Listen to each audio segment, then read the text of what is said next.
Okay, let's open this thing up, see what they sent here.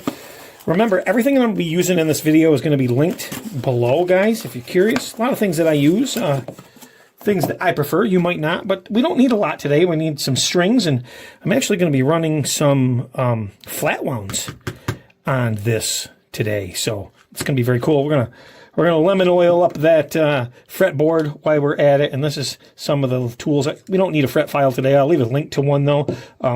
Fortunately, this guitar has balled end frets, and it's all set to rock and roll. Now, Guyker is not too extravagant with their packaging, but I think that's because of price point.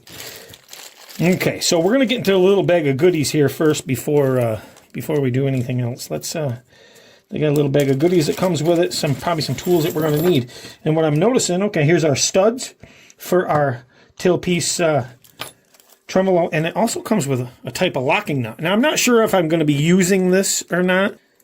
And while we're doing this, guys, hit that like button, share, subscribe if you like these type of videos. So there is our, very interesting. So they must, I don't have any directions, but I'm taking this mounts down and this cutaway so you can still access your truss rod. That's what I'm guessing.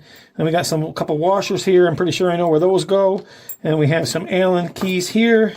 And then we have a little pad here, and I'm pretty sure I know where that goes too. But let's undo this tremolo bridge. And it is in black and gold. And this is the new model. This is the GM85, but the upgraded GM85. And I'll tell you where the differences are. They've changed the spring to put a better spring on these to give you a little bit more fluid of an action. And they've also put a little logo on it here. But that's not all. They've changed in here where your strings sit, because apparently they wore out easily on the last ones, so they've upgraded the steel here on the inside. At least that's my understanding. So a little bit better than the last versions. Now, these aren't made to dive bomb. These are more of a vibrato.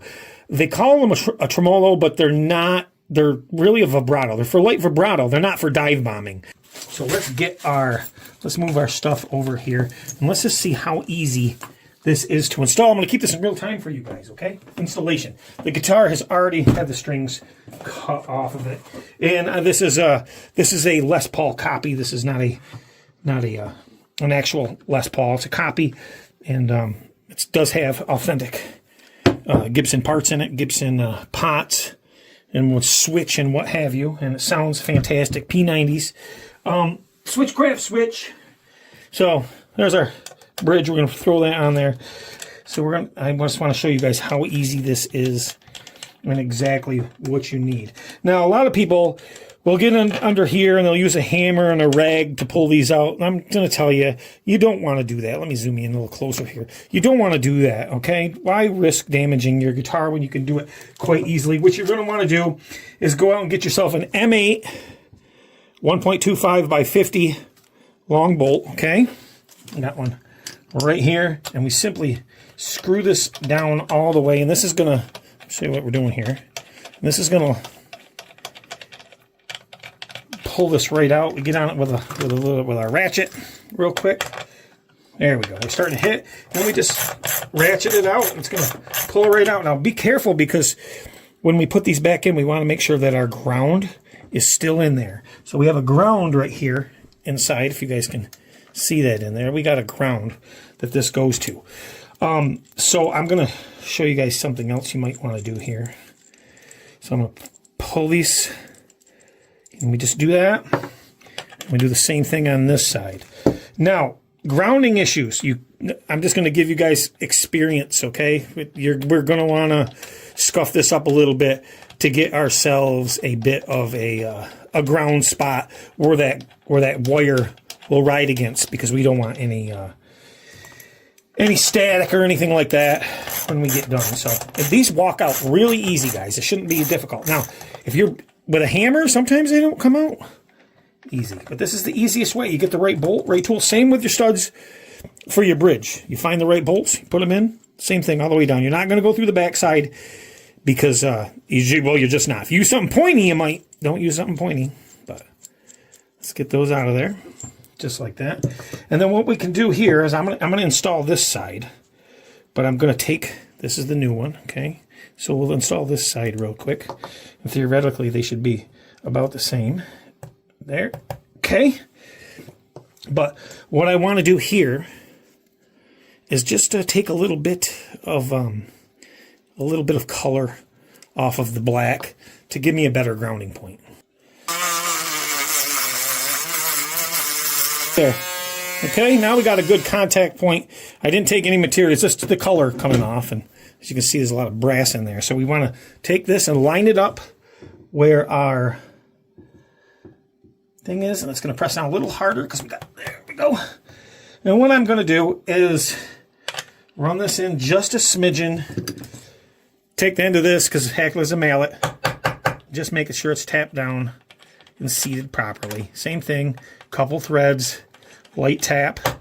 There we go. Seated a little more.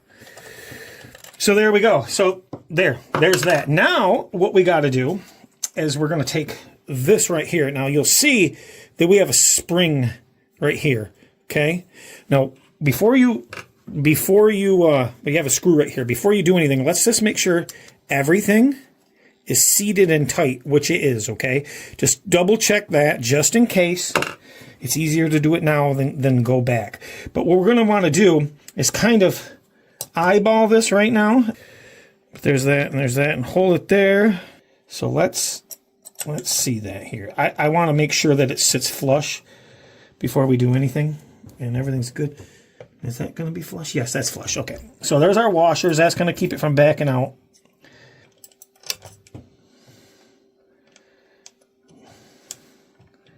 And there we go. So now we just tighten these down.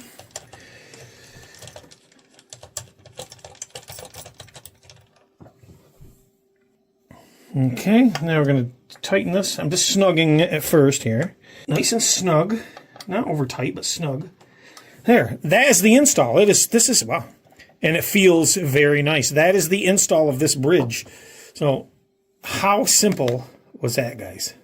Like, seriously. So that's how fast this amazing looking bridge just installed. Like minutes, right?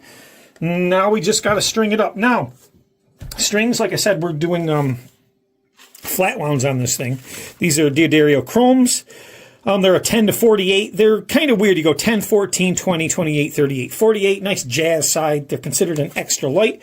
And honestly, I've never used them, but I'm going to leave a link in the description below for these strings, if you guys are curious. And the reason I'm doing that is because this guitar is going to be more of a jazz setup. So, and I've always wanted to try them. So let's get this open. So there these are, and just like all D'Addario strings, they're all color coordinated. So there they are. Well, let me spin the guitar around here, and you guys tell me what you think. So in order for me to use this, this would have to go here, okay? And this probably would be a good idea, but I do not really want to drill holes in the headstock. We'd have to take the truss rod cover off. I just took a screw out, but you'd have to take this off, and you wouldn't be able to run that. But it would help tuning stability. However, seeing how I'm not dive bombing with this, I think I'm not going to use this, and I think a lot of people would come to that conclusion also. So let's see how these strings themselves go on this. Now,